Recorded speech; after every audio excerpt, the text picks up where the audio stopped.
I am so fucking hyped. I can't wait to talk about this. Literally, like, I don't even know, like, what this exact... Well, we always start from, like, the main event. Like, that's not even what I'm saying. But, like, I don't even know, like, how to start the explanation of just how this night fucking went. Like, it is so great. Well, how did you end up watching it? Because I know we didn't watch it together. Did you just you pop it up at home, go anywhere? Yeah, no, I was able to pop it up at home. That's good. That's good to hear. So. Yeah, I got home from work. I was dozing in and out the whole time, sadly. I was super excited, but I just literally couldn't do it. I'm laying there. I'm just like, and then eventually, like, just through the... Like, of course, like, the fights I fall asleep during are, like, the ones I want to see the most. Like, that's just never fails. I mean, but I guess we could just get into the main event, which is ironically one of the fights that I originally missed, but ended up watching it. Loved every second. Yeah, of course. You had to. It's partially why I'm so excited, honestly, right now. Even in, like, my notes, I just wrote just wow. So... For anybody who didn't get to see the fight, Yuri Prochazka defeats Glover Teixeira by submission with a rear naked choke with no hooks with 28 seconds left in round 5 in a fight that you could score in so many different ways. Like, we'll talk about fight scoring in the co-main event, but, like, this fight, dude, like, I recency bias is a thing, I get it. But certain times, like when you sit and you watch something, and I've watched that fight like 3 times now, that was one of the best fights I think I've ever seen. Like, that was fantastic. That 5th round, too, one of the best rounds I've ever seen. And I think, like, in terms of light heavyweight title fights, the only ones that even can compare to that are Jones-Gustafsson and DC Gustafsson. So, like, I guess I'll just leave it to you right now. What did you think about this main event that I think is just fantastic? I mean, you're not really saying much that differs from what I'm thinking too. Like, that has to be like the universal thought. Like, no matter, because especially for no stone to be left unturned. Like, you got a finish victory too. For the way for that to be how Yuri Prochazka beats Glover Teixeira is like. Yeah. Just it was so like unexpected too, especially at the end of the round and whatnot. And then just you could even like, I mean, you could, like you said, you could score in so many different ways. Whether like even like if the fight ended like a draw perhaps was in the card, or like I've been seeing a lot of people having Yuri losing on their scorecards. Like, I had him down going in, but not by much. I mean, literally. The first round, I gave to Glover, obviously, because a lot of control time. But the second round, Yuri for the first half of it was beating the crap out of Glover and hurting him like pretty bad, like some of the shots. But like you can't just discount like the ending of the round for Glover and getting the ground and pound and like just hitting him as hard and as many times as he was. Like I gave Glover that round, but albeit very closely. But then like round 3, Yuri looked really good, and round 4, like just. Every round, though, was just, honestly, really, besides the first one, was just crazy. Like, I think past round 3, they were both exhausted just by the pace they were going at. Like, I thought Glover in particular did, like, a really good job of just trying to wear Yuri down and just, I guess, like, chomping down his sides, like, because even, like, in that 5th round, like, you would think, like, Glover might have actually had that fight won if it stayed on the feet. I mean, he jumped guillotine. I can't even describe like the thoughts that went through my mind. I was like, "Oh no, like, that's what are you doing?" Such a pivotal decision. I'll say that was a mistake. Like, he shouldn't have done that. Especially with he could have finished each shit. He had he had him reeling, and there was the last minute of the fight. Bisping's reaction was mine. Like, what are you doing? Like, what are you, oh my god. So it's just, and that's like why that fight was so awesome. Like, I like just throughout, I was just like, oh no, oh my god, because there was just so many like momentum shifts back and forth, and they were all like in the round too. It was just nuts. Like, and that's why I say at round 5 especially, because Glover, like you just said, almost finishes him. I think also too with like just.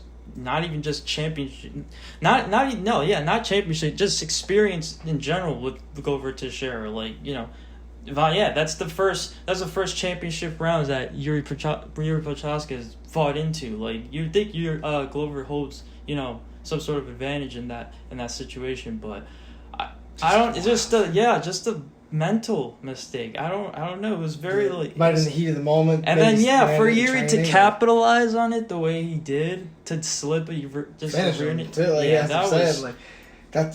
that's a champion right there. Like, both those guys, like, even though Glover lost, I even said this on Instagram, like, Glover still walked, like, he may not have walked out with the belt, but come on, like, that was a championship performance, win or lose, like, and you could, like you were saying with the scorecards, like, you could even argue that he was winning the fight before the longer the fight went, the more it was playing into Glover's, advantage. Wild. But Yuri was doing well, though, like, despite the fatigue, like, he was doing the right things IQ-wise.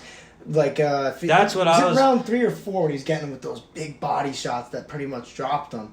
That was round 4, I believe. Yeah. Damn, like. That's another thing I was really impressed with from Yuri, the IQ, because I mentioned it, like, on Friday and whatnot, like, I don't think, like, if he has to work off his back against Glover, or even, like, up against a clinch or something, like, I don't really see it going all that well for him, and he just answered the call. Yeah, he really got out of some deep shit. There was an arm triangle, I think it was round 5, too. Like, Glover went for the arm triangle. He went for the arm triangle, and I mean, what else can you say? Like, seriously, what else can you say? I mean, Yuri Prochazka, like, I kind of, like, I mean, it's obvious, it's got to be official now, but I kind of felt like, just watching, like, before in preparation for the fight, like, this guy might just have something he's just a level over just other light heavyweights, and now it's just, I don't know how you can really dispute it, Yeah, that was a big one. And, like, just coming back from all that he came back from in that fight, all the damage that he took, like, even with both these guys, like, they both fought. Yeah, he was the one. He was the one that got busted up first, and then he busted up Glover. Yeah, he managed to get Glover, and then at that point, it's just all bets are off. It's like just incredible. I just loved it, just by both guys, like, because they both, in my opinion, they just showed, like, who they are as fighters. Like, Glover taking all the punishment on the feet and getting them down almost every single time, and then, landing his ground and pound on top, and like I just pretty much said, on the feet, like, Yuri's striking looked beautiful, even despite, like, getting hit. Just all the stance switching, all the feints, fake level changes, just everything to keep Glover guessing, and even, like you just said, his work on the ground, getting back up, like, just outstanding. The takedown defense, because when he stopped the takedown, like, it came at a really, like, huge part in the fight. Yeah, you could see, like, he was reading that single leg, like, after a little while. Like, Glover was having exactly. Glover got the single leg in round 1, and then from there it's just Yuri just some clip. Yeah, that takedown defense is something legit. Like, it's just wow. Like, I don't even know, like, how to put into words, like, how that fight made me feel watching it. Like, I wish I would have been able to see it, like, as it was happening, but I mean, as far as I'm concerned, Glover Teixeira can fight for as long as he damn well pleases. I like I said, DC. Yeah, it's I love 42 in there. No, I'm gonna keep going. Love it. And then you're just wow, man. He's an absolute superstar now. Like, officially, he's saying that was a horrible performance. He's like, it's scary. That's the real deal. Like, when he says, like, in these media things that he's he thinks about the Warriors' mindset and stuff, he expects himself to not take that, as much damage and get himself into that kind of war. Yeah, like, he's trying no matter to beat exactly. Easy. And that's not a case of underestimating your opponent or anything. Obviously, he just expects more. Exactly, he expects more from himself, and that's championship mentality right there. Like, you never settle, you're never satisfied, and wow, like, it just brings new blood now into the division because he's only fought a couple of guys, and, like, they were saying even on the broadcast, it seems like who's next. It's so crazy how, like, flexible. I don't even really know, like, I guess how much, like, light heavyweights just fluctuates now since John Jones left. Wait, that was my whole point. Like, people were saying the division was dead after that. I'm like, how? I'm like, now you finally have some parity at the top. Like, nobody was beating John. Like, Dominic Reyes came as close as anybody, and I thought he should have won. But, at the end of the day, the judges didn't give him that fight. And, now we have, like, the champion changing hands. We've had 3 champions now since John Jones. Like, that's crazy to think about, considering his last fight was 2020, now like about 2 years ago. So, and now like Yuri's got probably the winner of Ankalaev versus Smith coming up next. They were saying, like, Anthony Smith, I don't know how he does in that fight, truly, because Yuri, I think, like you just said, is kind of might be just something special, and I think that. But Ankalaev, that's the one for me. That's I think the one it is definitely the one, and like, I don't. That fight, Magomed Ankalaev is really gonna have to grind it out. I think in that fight, like some sort of close decision victory or whatever. Because just, man, you're like not. I'm not trying to, like I just simply like, if Yuri's gonna lose, especially this title, it's really hard to see it in title, especially after seeing this. It's got to be someone who's really good. Exactly. It's hard to see it in a finish, fashion at least, and. Yeah, it's tough. Wow, like that dude's tough. His first 5-round fight, that kind of display is just unbelievable. And now he's on I think it's literally he's on a huge winning streak. I think probably 13 fights long. Let's see on Tapology to make sure. Actually, I have it up this time, so I'm ready. Yeah, no, I wanted to see Good it stuff. for Joanna.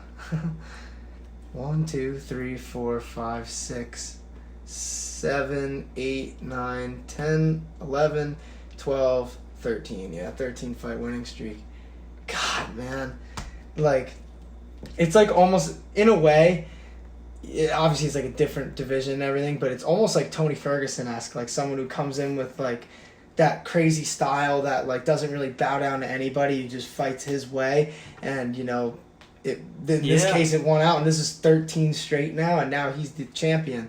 So I don't know, this seems like it could be something special, like you said, that could be running for quite a long time.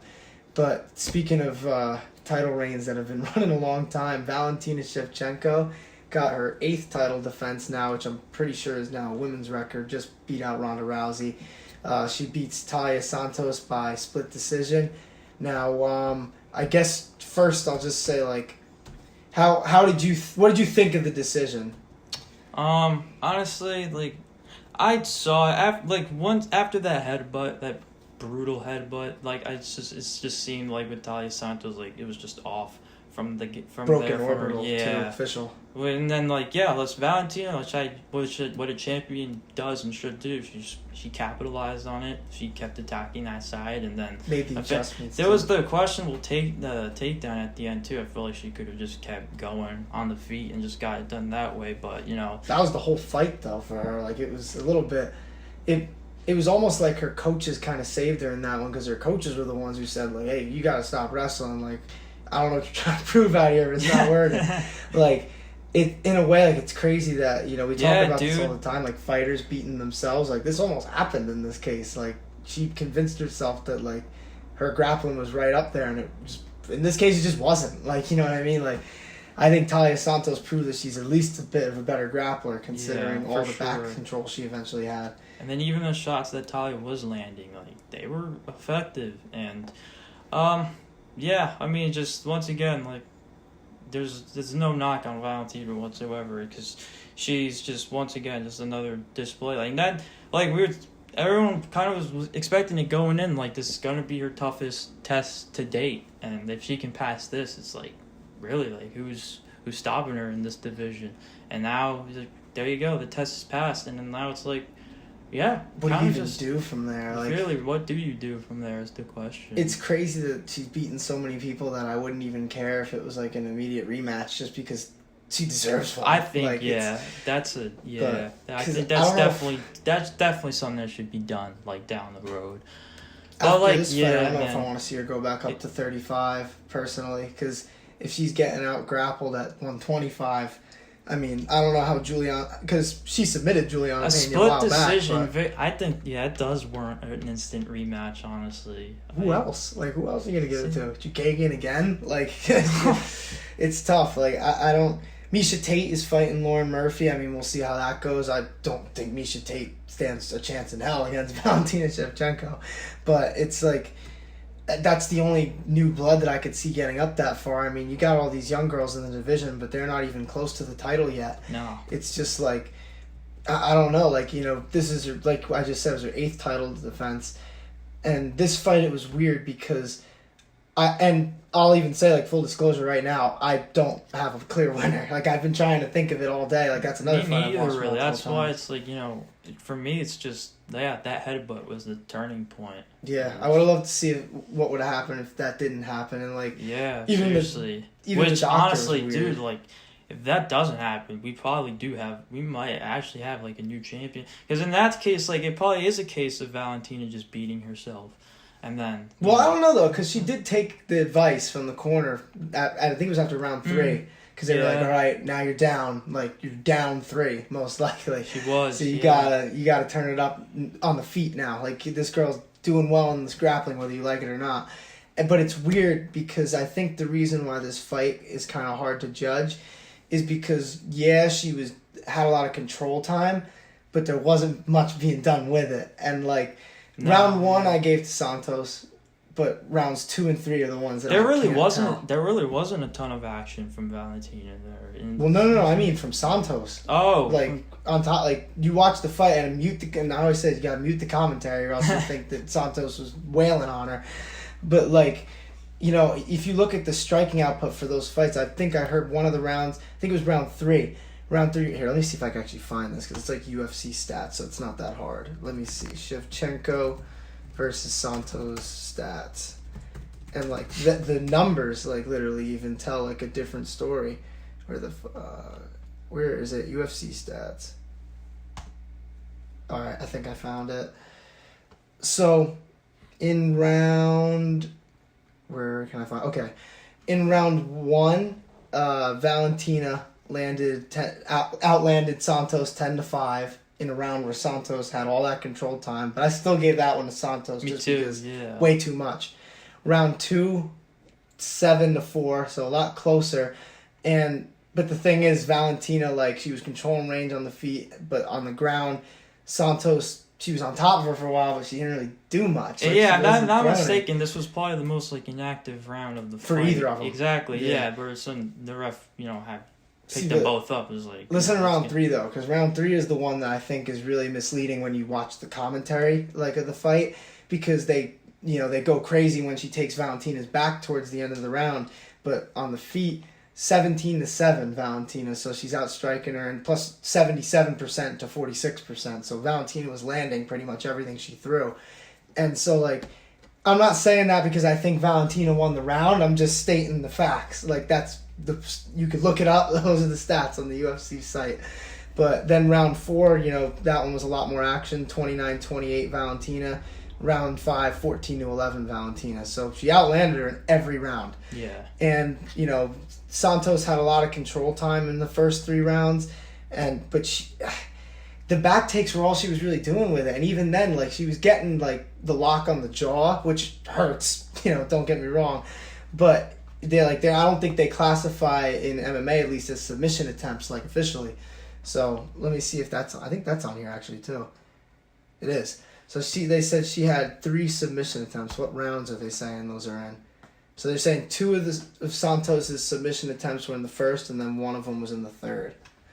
So no submission attempts in round 2. It's tough because it's like, how do you give it to someone who didn't do much on offense, even like though Valentina didn't do as much either, but in the limited time she had, she was doing stuff. And like even in round 2, she was that's what I was trying too. to, I don't know, it's kind of just, I don't know, it just felt like Talia was just stifling Valentina. That's how I felt. And then just, it's once very again, weird man. Fight. Like I initially had it 48-47. I guess it just goes back to the whole damage versus control time argument. And damage won out clearly in this one, especially when you see 49-46 Valentina. As it usually does. I thought that scorecard was crazy, though. What about you? 49-46. The 49-46 was super questionable. When I heard that, I thought Santos won. I don't know what fight the judges were watching there. I don't know. They must have really valued her striking. In fact, I wrote this down. I just saw it. I actually do like this, when you score, because the decision just becomes that much more critical when you score it like that. And it's just... I don't know how you give it to him. I don't know how you Exactly. give him all That's 4 because rounds. how Like, do which you, ones? Exactly. Yeah. Exactly. Because you just said yourself. You thought when you heard that you thought Santos won. Even then, though, I was still confused because even Santos, there's no way she won 4 rounds either. So it's like, I don't even know. It's just, that was a fun fight, though. I mean, it's good to see a fight like where Valentina actually looks human. Yeah, like a real test. Yeah, she threw up a go-go plata in that one. I don't know if you saw that. I'm gonna have to watch it again. Pretty sweet. They mentioned it. I swear they mentioned it in the broadcast. She threw up that leg under the neck, and I was like, no way. Wow. I was like, she's really better try it. If she would have landed that, I think I would have died. Then I would have definitely been up for the main event. That would have got my energy ping, through the roof. Could you imagine? I think Nick Diaz to this day is the only person to do that, and not just the UFC, like all of MMA. So just a shout out to Nick, but shout out to Valentina for getting this decision. I mean, you could argue whether she deserved it or not. I mean, I don't in any way, shape, or form think this was a robbery. I think you could argue either fighter won this one. So, I mean, personally, I think an immediate rematch would be cool. I don't think it's going to happen, but I've seen crazier things, I guess. So, but on to the next fight. Zhang Weili obviously knocks out Joanna Jędrzejczyk with brutal spinning back fist, and I feel like I predicted this one, but the opposite way, because remember I said if Joanna just doesn't go first and she waits on the counter, she'll do well. Well, she did the opposite, and she didn't do well. So there you go. So like, it was just the mistake that she made in the first fight. She made her game plan in this fight. Yeah, it's not like Joanna was responding, but it was after she had already gotten hit. You know. But even when you watch the first fight, it's the same thing. It's the exact same thing. Like Joanna's landing, but when you're getting hit with bombs, exactly. Like it doesn't make a difference. And then you take in the inactivity, like. Big shot like that when you're active, because at that point when she got the title shot, she was fighting pretty regularly. But like when you're inactive for a while and then you get hit with some bombs like that from Zhang Weili, it's just a different ball game out there. And like I didn't think that she put herself in those positions, but she did. And at the end of the day, that's what resulted in the end of the fight, just her overextending. And then even the slow-mo, you could see it, like she was mid-turn and then she went bah at the hand. Like that was unbelievable. And just to see Johanna just she set it up. It's not like you just completely, but they had the clinch sequence, and then Zhang Weili sets up, she goes to 1-2 to set it up, and then boom, spinning back. Just unbelievable. Yeah, and she was out like for a second. And how does the famous Chael Sonnen saying go? Yeah, all careers end the same, no matter how high or how low of a level you fought at. Face down, ass up, and embarrassed. I thought about that too, actually. Yeah, it's tough. It really is unfortunate. Happens to everybody, whether they like it or not. Like it's at this point. I mean, besides like Khabib and maybe GSP, it's wild. Like, I never would have thought I'd see Joanna like that. That's for sure. Like, and we can just like, I guess before we get to her retirement though, I do want to say like just exceptional fight by Zhang Weili. Like the wrestling.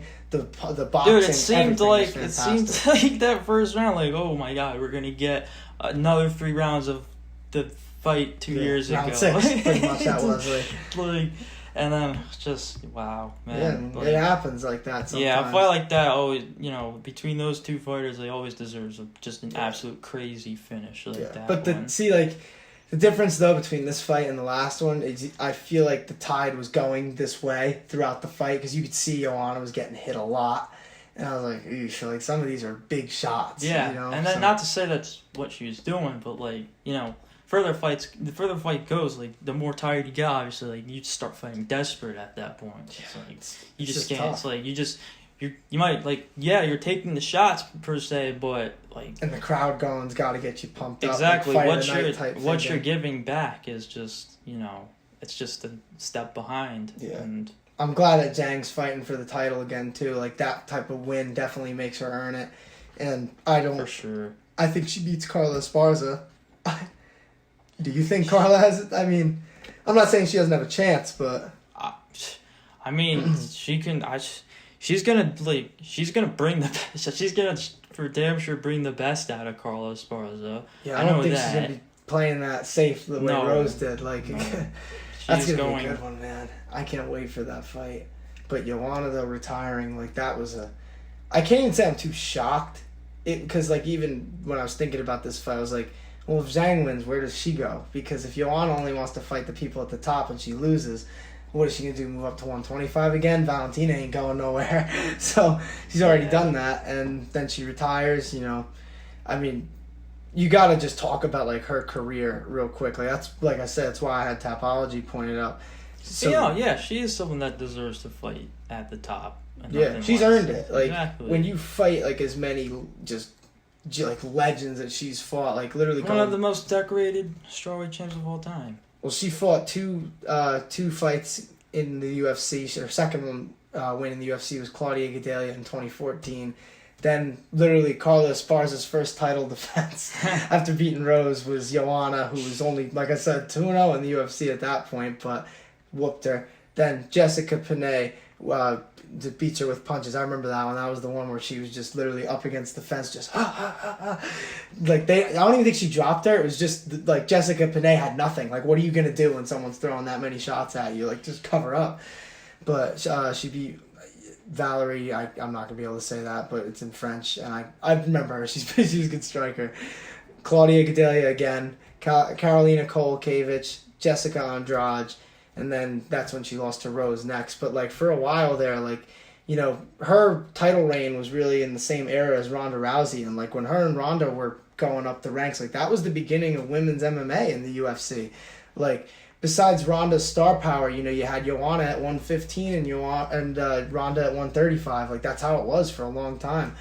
And it's just, it's so weird. Like it was with Ferguson, like, to see these people, like, who were staples, like, when we kind of get into it, like, get into the sport, and now they're on, like, the back end, and in Joanna's case, she's done.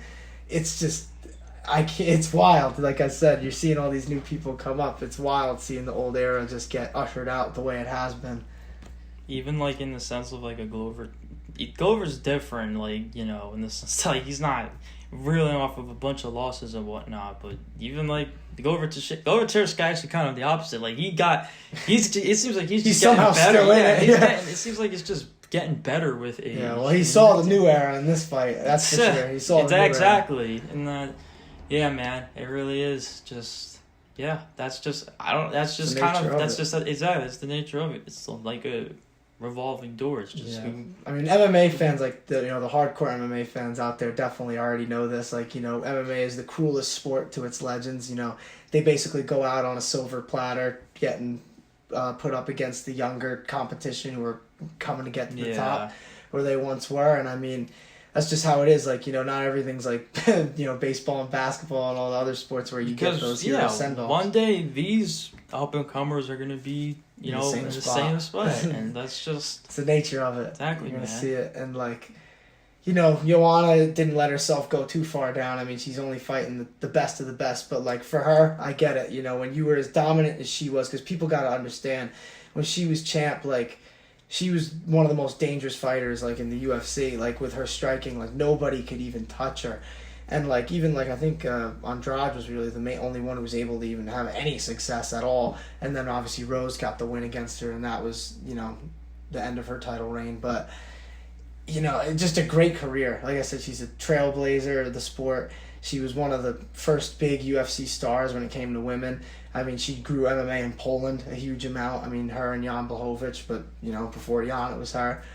And just, like, it's tough to see that happen to her, but... like we just said, it's the nature of the sport. But I guess from there, can move on to the rest of the main card, which was pretty exciting, honestly. I mean, Jake Matthews versus Andre Fiallo, that was a clinic. Jake Matthews might have looked as best as I've ever seen him in the cage. Yeah. That was fantastic. That was unbelievable showing. The boxing, bro. Boxing. Those Aussies know how to scrap. Like, there was hardly, like, he's even that, knockdown was more like Jake Matthews slipping. Exactly. Yeah. They were going crazy. Like, when Bisping went, I was like, wait, what did he say? I was like, nothing even happened. He just went on the ground. I didn't even think he got dropped. And then I think at the sort of second round, Bisping's like, okay, he Matthews slipped. He didn't get knocked. Might have gotten a little ahead of myself. I love it. I love when Bisping commentates, though. He's probably the biggest, like, true fan in there that just gets crazy with it. But, like, just...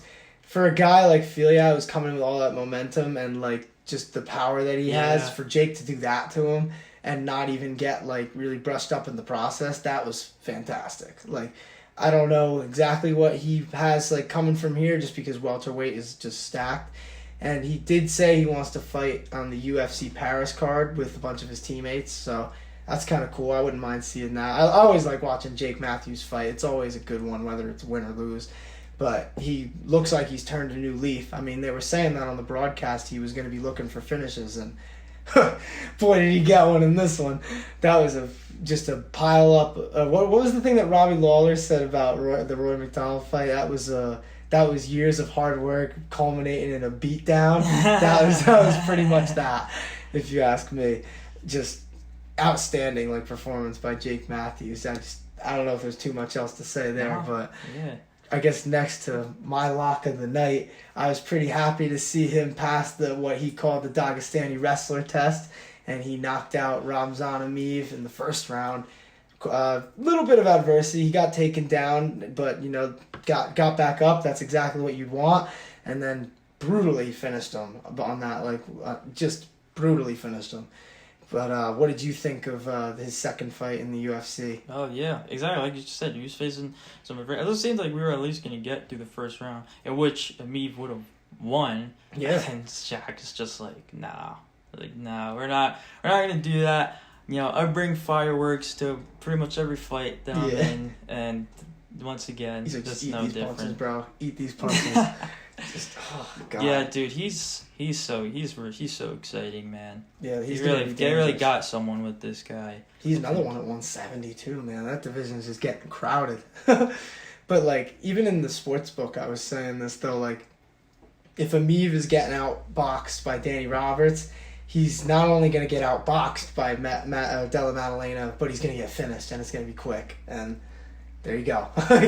like I said, like when it's a lock in the night, you got to be pretty certain, and this is the one. That was the last thing Ameev wanted was that fight to be on the feet. Yeah, and I would imagine when he got up, like from that first takedown in his head, he's probably like, "Fuck, this is gonna be pretty difficult." But it didn't really last too long past that, so I guess he's a little bit in luck. But man, that was a tough one for him. But I like Maddalena. I think he's gonna be a star. He's got like everything. I think he's exciting. He's a good talker. So yeah, I mean, we'll see how he fits in with that killer's row in that division. But I guess to some of these prelims, there's so much. I don't even know which one to talk about first. Like, I guess first we could talk about the feature prelim with Josh Kulabau versus Seungwoo Choi. I was watching that live. That was that one, dude, was a war in itself. Like, if the main event didn't happen, that one could have been. Happened to me. I tried to read up on a recap and whatnot, but yeah, didn't have that much. I mean, it was one of those fights that it was just like volume versus power and like speed. Like, Kulabau was a lot faster than Choi in there. You could see that. But they were both landing a lot of power shots, and it was just back and forth. But Kulabau was really you could tell he was definitely getting the better of most of the exchanges. But there were a few times where Choi had him in trouble, especially towards like the end of the fight. So I thought that was just an interesting performance by both of them. Choi is one of those guys, like, I don't know, like I was pretty high on him, like coming into the Caceres fight, but then I remember I thought Caceres would probably beat him just by sticking and moving, which he did. And I didn't think the same thing would happen with Kulabau, especially since he kind of struggled with those like longer power punches in the past. But this one, he looked great. Like, it was just a lot of in and out movement, and Choi just really couldn't get that big shot to like really rock him and finish him. So yeah, that was really all it was. But I guess we'll go to another fight that I didn't get a chance to watch because, like I said, I was in and out dozing off throughout the rest of these fights. And Allen versus Malkoun was one of them that I didn't get a chance to see. But I keep seeing things about the scorecard, so I'm going to let you talk about this to me. Well, I mean, it really just goes back to the first round, in which there was a ton of transitions. But the thing is, Brennan Allen was responding to every single one, because it was more Malkoun, initiating all the transitions. But Brennan Allen's grappling was honestly, really impressive in that first round. And then, it it wasn't on the ground for pretty much the entirety of the round, but there was a lot, there was a lot of transitions and what's the word I'm looking for? Like, not necessarily transitions, more like. I guess because it's not reversals. Yeah, I don't know. It's a blanket on the word, but like it plays into transitions and whatnot, and scrambles. Yes, scrambles, and I gave the 10-9 to Brendan Allen because it was really close, and I think that's what everyone's reels going back to because Malkoun won round 2, and then round 3 I think was a clear Brendan Allen 10-9 as well, and then just that was essentially it. That happens. I would part of what I was high on Jacob Malkoun on Friday was it was displayed in that fight. It could have the very finish as well because the fight ended on the ground as well. And they were giving him no chance. I remember that. It ended. I was saying it ended on the ground, but more with Brendan Allen, because I think Jacob Malkoun he went for He almost had the mount and control of Brendan Allen on the ground, but Brendan Allen he got out of it, got back to his feet, and then from there it was it's just all about how you score that first round, because like I said, there was a lot of transitions and whatnot, scrambles going on, and Brendan Allen was responding to all of them. The grappling was seriously really impressive there. But he's a really good grappler, so I'm definitely not surprised by that. I think that's cool though. I think for Malkoun and that Malkoun's grappling also. Like I said, that dude, he's a dog in there, dude, and he made Brendan Allen work for everything. And I said, not a lot of guys can do that. Exactly, he had that second round as well, 10-9 of his own, and just that's essentially it. I mean, you texted me saying about Rob Whittaker was shaking his head and whatnot. I was actually about to mention him more in the fact that I feel honestly, Whittaker, I would think, probably helped him a lot in preparation for this fight, considering the all-around skill set that he's got. So I feel that definitely had to make a difference. So the high-level training partners, that's a good thing in Malkoun's corner, despite the loss. But, Whittaker, I think it was on, MMA Junkie, I saw it, and a couple other sites, he was just shaking his head, and, they just almost looked like they were in disbelief. So I was like, damn, I guess that was a close fight. Because I was nodding in and out throughout it. So, I saw parts of it, but, not enough. It just goes all back to the first round, essentially. Which, I only got to see the fight once, so I think it's actually something I'm definitely going to want to watch again. I got to give it a full watch, not just the half-in, half-asleep watch that I gave it the first time. It's definitely worth it. But, I like fights like that. But I guess to end off talking about the prelims, there were just a couple of knockouts that I not even really need to talk about too much, just wanted to mention. But Silvana Gomez Suarez made your underdog go away pretty quickly, sadly. Right? That was the one you picked. Yeah, because I had her in one of my lineups, and 1.7 points. Great total by her. Won $4 in total. That's pretty sweet. I had a bunch of lineups in, but, wasn't the greatest for me. It was action from the get-go, and then just one lazy hook later from Na Liang, and she's... Well, two, actually. The first one was the one that buckled her, and the second one made her fall over her own leg. But then the other one that I remember that was crazy, that kind of screwed up a couple of my lineups, too, because I was kind of confident in the other guy, Mahashata. I know I'm saying that right. Versus Steve Garcia. I figured that Garcia was a little bit chinny, I had heard, but then I said to myself, he does hit pretty hard, and Mahashata does get hit. So I figured he'd probably just bust him up and get some stats for me.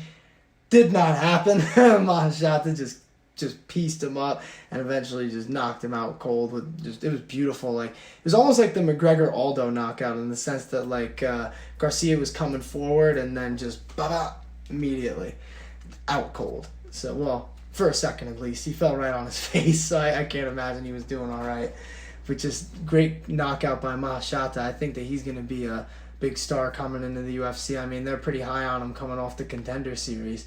So, just this card, I guess, before we wrap it up in its totality, one of the best, I think, of the year, Fight Night or pay-per-view. That main event, like I said, that was an all-time classic. Seriously, going back to the main event real quick, That has to like, be. please That has do. to be like one I of can the. talk about That that has all to be day. like one of the greatest comebacks. Like I guess in a championship fight since like Anderson Silva and Chael Sonnen. Honestly, that was a nice one. Yeah, man, that was so. That just fight gave out me of Robbie nowhere. versus Rory vibes, and that's high praise. Yeah, Like man, that's pretty that's high praise. absolutely says something. That was just one of the most competitive title fights I think I've ever seen, and like just both guys showed you who they really are as fighters. They both displayed all their strengths in the cage, and they both walked out of there like warriors. Like that was just what, like I said, it's one of the most thrilling events I've ever seen, and the main event on top of it just makes that just one of the best cards of the year so far, if not the best. Just great fights by the winners, like the winners of the card, and then the main event, obviously, like I just said, both guys walking out of there like champions, in my opinion. Just awesome, beginning to end. If you guys didn't watch it, obviously it's all on ESPN Plus, or I'm sure you could find highlights on YouTube, Instagram, Twitter, anything. Just definitely, if anybody didn't see that main event, go watch that, because that's one of those fights that like can get somebody into MMA. Like I remember after Izzy versus Gastelum happened, and we were in school, and I showed you that fight on my laptop, and that was like, that's one of those fights that gets people into MMA. This is one of those fights. So definitely watch Glover Teixeira versus Yuri Prochazka if you somehow have not seen any of it. But man, like, I guess if I keep going, I'm just gonna keep rambling. But that fight, one of the best I've ever seen. So we'll leave it at that. That card was awesome. But let's get into a tiny bit of MMA news that's come about. One of which was announced on the broadcast. Kamaru Usman taking on Leon Edwards. UFC 278, August. It's finally happening.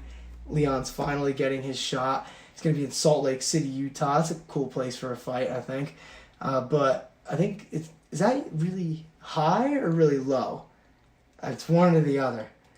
I'm gonna look this up because like if it's high, it's actually like worth noting. Salt Lake City. Oh, in terms of like no. Yeah, like literally like the like because you know there's death valley, all that stuff like because Colorado it's at elevation. I kind of want to see this now. Is that a lot? I would imagine that's a lot. It's about 4,300 feet above. Like, see, I think that's a lot. That's at elevation. Yeah, Denver's like 5,000, so that's a lot. That's a lot. So that's something to note for that August card. So these fighters are gonna have to come in tip-top shape because their cardio will be affected if they are not. Because the air up there is a lot different. That's why I always give these guys who train at elevation high praise, because they're not only fighting some of the best like in the gym, but they're also training at some of the most difficult conditions. So I think Usman will be good because he trains in Colorado pretty much as it is. But Leon Edwards, we'll see how he does during that. I'm excited for that. That's the fight that needs to happen. Like, Leon's been put off long enough, don't you think? Oh, of course. That's why when I honestly saw it, it was like, yeah, like I honestly didn't have much of a reaction to it. It was more like, yeah, like this is what should be happening. This is what should have happened. Like, should have already been booked. So Ali Abdelaziz, though, he's punching air. He was wishing for that Canelo fight. He's like, no. Oh my god, man. Him and his big head. But anyway, I won't give him too much shit. I'm glad they got this fight booked. So Ali, good on him for this one.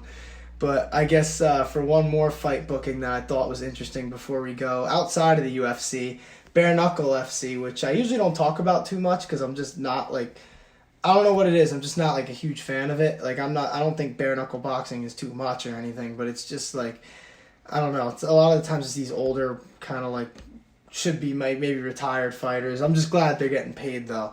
And in this case, we got Michael Venom Page of Bellator versus Mike Perry, obviously formerly of the UFC, in a bare knuckle boxing match. That is, I'm gonna say this, I'm worried for Mike Perry's health. Like this is, I don't know how he gets out of this fight without getting knocked out cold by Michael Venom Page. Mike, worry about you. Worried about you, that's Mike. That's a tough one. I mean, with I will say this, Bellator being like completely okay with the fight and like, yeah, you could take this one fight deal with BKFC. That is amazing. I wish the UFC would do that way more. And like this is the reason why guys like Perry are fighting in bare knuckle, because the UFC doesn't let them take these opportunities when they're under contract. So it's like when your contract ends, it's like now or never almost. So, but with Bellator, I mean, I just think that should be just a trend in MMA with is MVP getting to do this, and more than likely getting a nice payday and a nice win. Hopefully, that's going to be good for the sport as a whole. But what did you think when you saw that got booked?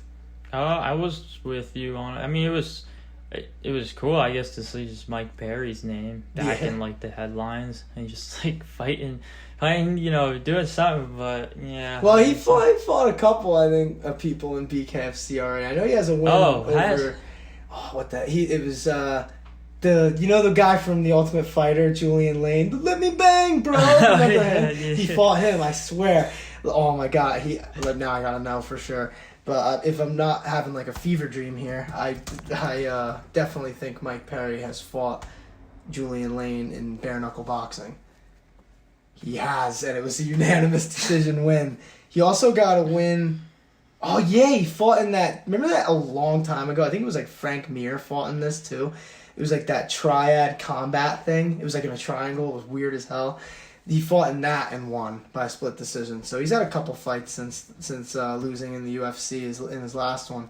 But this one versus MVP, like just straight boxing. Oh my god, I'm a little bit nervous. I don't even know if I'm gonna watch that. It's more just like it getting booked was so like crazy to me. I just had to like bring it up. Like even when I saw it, I think actually we were with each other when I saw it. I think on the front of like for MVP, like obviously still being on the contract with Bellator, and then he's being they're letting him do this. And it is really cool. It should be more common amongst all of MMA, but it's definitely a difference between Scott Coker and Dana White. I mean, Scott Coker has always said like he's always about the fighters. They're the warriors stepping in there, and if they can do something that's going to benefit them, who's he to like step in and stop it? I mean. There's reasons for why Dana thinks the way he thinks, and I get that. At the same time, like, come on, like certain people can fight in certain. Like you didn't have a problem when Conor McGregor wanted to box. You get what I'm saying? It's just certain things I think just run over by money in the UFC and in Bellator. Michael Venom Page wants to do a bare knuckle boxing match. He's doing a bare knuckle boxing match. But when's the date? It's gonna be on August 20th. Okay, so that's the same day I think is that the same day as the pay-per-view for the UFC? I don't even know. But either way, I think I'll try and maybe give it a watch. Hopefully it's not too brutal, because those bare knuckle boxing things, man, sometimes they're rough, because like you see these guys getting busted up, and like these aren't young dudes. These are people you'll see they're in like they're 40. It'd be like a 40-year-old janitor versus Mike Perry. Like sometimes, well, not in the case of Julian Lane, of course, but it doesn't seem like a lot of fun. Yeah, it even looks just like brutal. Like I don't know if you've ever seen a PKFC event or like highlights of one. But it almost looks like you remember that movie Snatch with Brad Pitt? It's all like you remember how those fights look. It almost kind of looks like that in my opinion. Like man, I mean dudes were literally getting killed in that movie. I think Mike Perry's gonna get thrown to the pigs. Oh, dude! Oh, I missed that. I gotta watch that movie again. Every fight fan should watch Snatch. That's just a fantastic one. Remember. So what do you think? What happens to the hair? Reckon the hair gets fucked. I reckon in this fight Mike Perry might get fucked. But I hope not, because I love Mike Perry and I want to see him win, because he seems like a cool dude. I was always a huge fan of him when he was in the UFC, because of like he was always hilarious, like the things that he would say to people, and like the people, whether it be the people he was fighting or the media. He's just an interesting character, and like he's a good dude deep down. So this one, I'm glad it takes balls to take a fight in boxing versus MVP. So we'll see how that goes for him. But I guess to wrap this up, next week, I guess in the coming week, we have Talking Tough. We're getting closer and closer to the semifinals and that. I mean, the episodes are getting better and better too, so definitely tune into that. And then on Friday, of course, we got the Hurt Sportsbook with the great main event on this fight night, Calvin Kattar versus Josh Emmett. So we'll definitely get into that, and I guess we'll see you for those.